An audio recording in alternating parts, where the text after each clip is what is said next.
de Agricultura, la doctora Marta Carvajalino. Señora ministra, gracias por acompañarnos. Buenos días. Muy buenos días a ustedes, gracias por escucharnos y a su audiencia. Por supuesto, señora ministra. ¿Qué está pasando con la distribución de alimentos por el paro, señora ministra? Bueno, ayer nosotros lanzamos una alerta, instalamos un puesto de mando unificado con el objeto de poder mirar el impacto que tenían los bloqueos en el ingreso de alimentos a la ciudad. Ayer advertíamos que había una disminución de ingresos en vehículos de un 40%, un 44% cerca de ello de toneladas de alimento a la central de abastecimiento, una reducción general en el país de la oferta de alimentos en las centrales del 23% y solicitamos y llamamos a quienes mantenían los bloqueos a poder abrir los corredores de abastecimiento alimentario. En efecto, lo que cerramos anoche a la medianoche es que los bloqueos se mantenían, que teníamos una reducción del 85%, por ejemplo, en los vehículos de carga de plátano, del 80% en frutas, lo que hoy claramente se traduce en una reducción de la oferta en las centrales de abastecimiento y con ello el incremento de algunos precios de los alimentos. Hemos llamado y queremos insistir en que la salida necesaria para poder restablecer el circuito de abastecimiento del país es la apertura de estos corredores de abastecimiento de manera inmediata. Solo, además de que no hemos logrado y que hemos reducido la oferta de alimentos en las centrales, es necesario decir que tenemos transporte en las vías con alimentos perecederos, con animales en pie que están sufriendo un impacto severo. La leche se ha dejado de recoger, estamos en una época del año donde hay cosechas importantes como la del arroz. El impacto que tiene esto sobre la economía, sobre los productores y sobre los consumidores nos obliga a insistir de manera muy aireada, de manera también respetuosa, pero muy fuerte en la necesidad inmediata de abrir corredores para el abastecimiento alimentario. Hoy Corabastos reportó una disminución en la entrada de vehículos y de alimentos del 55%, lo que cada hora nos va poniendo en una situación más crítica. Señora ministra, ¿qué ciudades de este barrido que han hecho en las últimas horas son las más afectadas por lo que se empieza a sentir ya como un desabastecimiento, señora ministra? Nosotros tenemos un sistema de seguimiento a los precios de los alimentos y a las cadenas de abastecimiento que coordina el DANE. Sale un reporte al mediodía todos los días. Hoy claramente vamos a tener un reporte más crítico. Nosotros hemos identificado situaciones graves en Cúcuta, que ha reducido el abastecimiento en un 45%.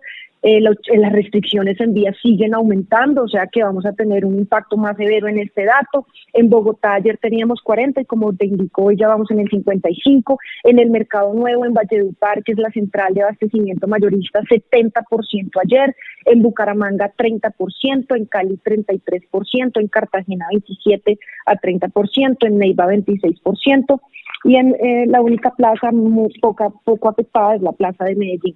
Esto va a subir hoy. Si los bloqueos persisten y se niegan quienes se mantienen en paro a permitirnos abrir los corredores de abastecimiento, estos datos se van a aumentar. Y el aumento de estos datos es claramente una situación que puede llegar al desabastecimiento. Yo insisto, y perdóneme que sea tan repetitiva, necesitamos abrir de manera inmediata los circuitos de abastecimiento. Señora ministra, pero el tema es de camiones, es decir, se pueden abrir los corredores de abastecimiento, que usted lo viene mencionando desde ayer, pero ¿en qué camiones? Es decir, ¿el gobierno va a poner, no sé, camiones militares a llevar alimentos? ¿En qué camiones, si dado que los camioneros digan sí, que pasen alimentos, pero ¿en qué camiones los van a transportar? Pues es lo paradójico, porque parte de lo que está retenido son camioneros que llevan la carga y que quieren pasar, pero no se les permite. Lo que ha denunciado Senavi da muestra de eso. Tenemos a las aves en tránsito, muchas de ellas sufriendo el impacto climático, el impacto del tiempo, y no se les permite pasar.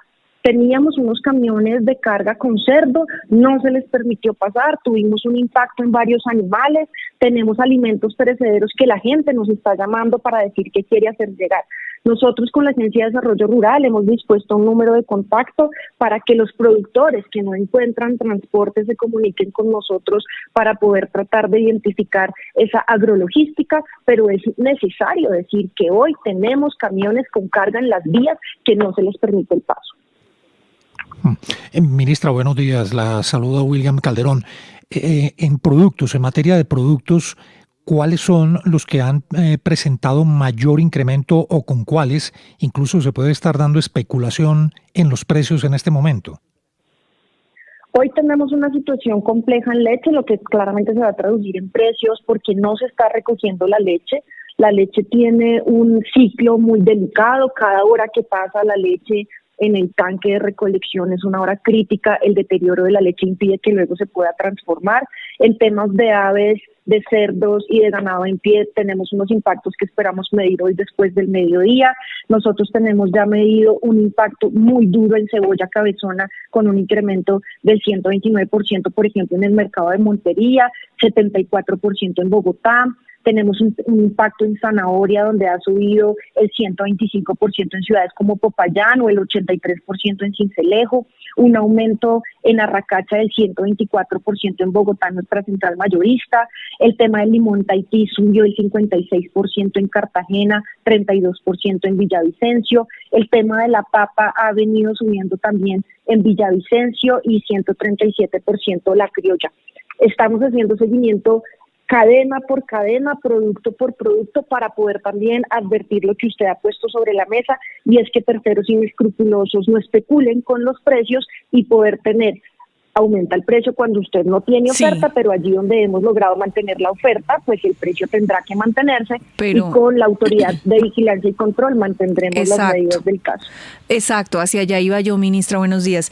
¿Qué van a hacer específicamente? Pues porque hay un mensaje que por supuesto que no se debe especular, que no se debe digamos, aumentar los precios de una manera tan desmedida, pero ¿qué sanciones van a tener?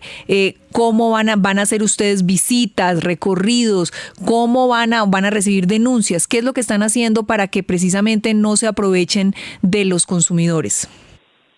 Con el puesto de mando unificado que hoy se instalaba ayer, pero que hoy empieza a funcionar de manera permanente, ese seguimiento que te cuento de producto en línea, lo que nos lleva a poner la denuncia ante la Autoridad de Vigilancia y Control, la Superintendencia de Industria y Comercio, y si tenemos que realizar operativos desde el Ministerio de Agricultura para identificarlo, lo haremos. Esa es una medida que tendremos que evaluar hacia el mediodía cuando tengamos el reporte CIPSA, y abriremos las investigaciones que sean necesarias para imponer las sanciones a quienes jueguen con el precio de los alimentos de los colombianos en una situación como la que estamos viviendo hoy. Santiago tiene pregunta. Sí, señora ministra, es que este anuncio del aumento del ACPM que el gobierno comenzó con estos 1.900 pesos, pero que se presumía iba a ser de 6.000 pesos, alrededor de 6.000 pesos hasta el paro, pues se conocía en el país desde hace varias semanas. Esto no es algo que haya pasado de un día para otro, sino que las declaraciones del ministro de Hacienda, de los encargados de este tema, lo habían hecho desde hace ya varias semanas. Como gabinete no se sentaron para prepararse por lo que era evidente con un anuncio de un aumento de la CPM y era un bloqueo de los transportadores y de los camiones en estas ciudades, en todo el país. ¿No hubo una preparación para que esto no ocurriera? Como lo ha dicho la ministra de Transporte, quien ha estado a cargo de esa negociación que lleva más de un año, lo que se venía haciendo era poner con el gremio la situación. Es una decisión que es impostergable, es la situación fiscal del país. Todos los sectores, incluyendo el transportador y en el caso del sector agricultura, debemos transitar en el tema energético y poder tener otras fuentes para apalancar la producción. Lo comentábamos ahorita, qué hacer con esas cadenas en agricultura que también tienen una relación para la producción con el uso del ACPM, y tiene que ver con mejorar las capacidades y la competitividad de las cadenas para asumir esos costos de producción, y yo en eso soy bastante optimista. No suena tampoco muy claro por qué negarse a esas propuestas que ha hecho el gobierno nacional ya después del paro, pero también a las que se hicieron en esa mesa de negociación que tiene más de un año, y hoy bloquear el país para afectar duramente el motor de la economía, que es el sector agropecuario. Los costos que podamos generar y los impactos que generemos en el bloqueo de las vías pueden llegar a puntos irreversibles para los productores. Nuevamente el llamado a abrir estos corredores de abastecimiento mientras se avanza en la negociación con la ministra de Minas y el ministro de Energía, el ministro del Interior, con los transportadores. Señora ministra, y sí, y usted tiene un panorama y es muy grave y ese es el de la realidad. Pero los transportadores y el país se dio cuenta cuando ustedes en campaña prometieron que no iba a pasar y no iba a existir este aumento en el diésel. Los transportadores se sienten que les mintieron. ¿Les mintieron?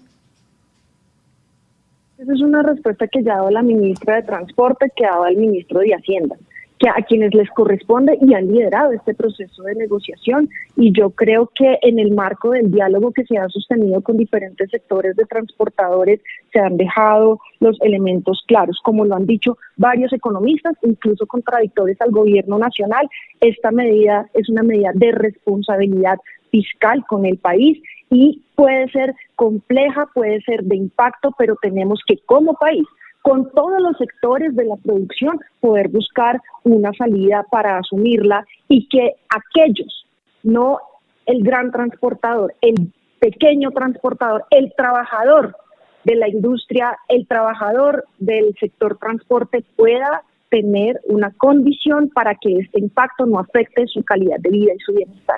Y creo que en ese sentido han ido las propuestas del gobierno.